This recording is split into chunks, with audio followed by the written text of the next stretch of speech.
আমার কাছে প্রেম মানে স্নিগ্ধ, আমার কাছে প্রেম মানে অদ্ভুত সুন্দর একটা সম্পর্ক, আমার কাছে প্রেম মানে অসম্ভব সুন্দর কিছু মুহূর্ত।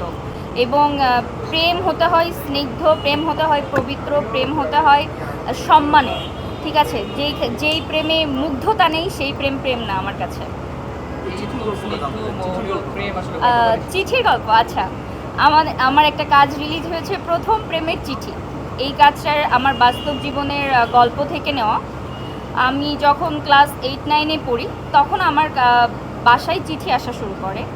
কেমন বিভিন্ন অকেশন যখন আসে তখন আমার বাসা মানে আমার বাসা ছিল মেন গেট থেকে ভেতরে যে আমার বাসার বিল্ডিংটা ছিল, ওই মেন গেটের দেয়াল টপকে ভেতরে এসে কেউ ফুল দিয়ে সাজাইতো। সাজানোর পরে আমার দাদিকে দাদি ব্রেন স্ট্রোকের রোগী ছিলেন, ওনাকে গোসল করানোর জন্য একটা খাট বাইরে রাখা হয়েছিল। ওই খাটের উপরে কিছু ফুলের রেখে তার মধ্যে রেখে যেতেন চিঠি।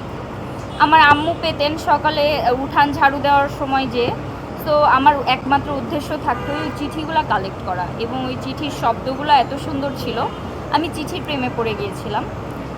কিন্তু এটা আসলে আমার জীবনে একটা ট্র্যাজেডি যে আমি ওই মানুষটাকে খুঁজে পাই নাই, বা সে আমার সামনে কখনো আসে নাই। আমি পড়াশোনার জন্য যখন ঢাকাতে চলে আসি তারপরে আর কখনো এরকম কিছু হয় নাই আমার লাইফে। সো যেহেতু অভিনয় জগতে আছি, তো আমি ভেবেছিলাম যে আমার জীবনে এত সুন্দর একটা গল্প যেহেতু আছে, আমি এই গল্পটা নিয়ে কাজ করব। তো কাজটা করার পর মনে হয়েছে যে কাজটা মানুষকে অনেক টাচ করতে পেরেছে, অনেক ভালো রেসপন্স পেয়েছে আলহামদুলিল্লাহ।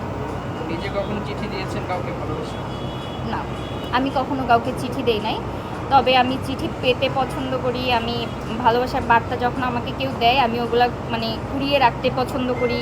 কেউ ভালোবেসে যদি আমার কোনো বান্ধবীও একটা ফুলও দেয়, আমি ওইটা রেখে দেই, আমার বিছানার নিচে রেখে দেই বা বিভিন্ন জায়গায় রেখে দেই। আমি ভালোবাসাগুলো কালেক্ট করে রেখে দেই।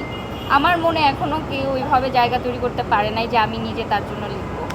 আপু, বর্তমান সময় ইয়াং জেনারেশনের একটা ক্লাস সাবজেক্ট, মানে এটা আসলে কতটা এনজয় করেন আপনি?